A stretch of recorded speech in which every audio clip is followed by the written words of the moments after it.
A boat running downstream cover 40 km in 10 hours, while for covering the same distance upstream intake 20 hours. What is the speed of the boat in still water? Speed is equal to distance by time.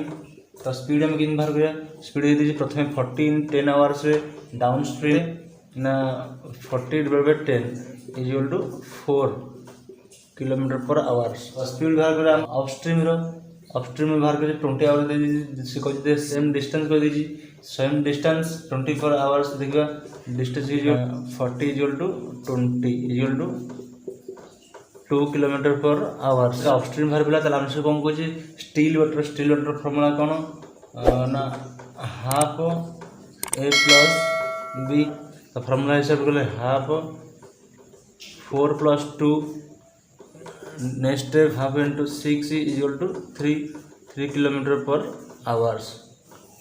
Correct answer.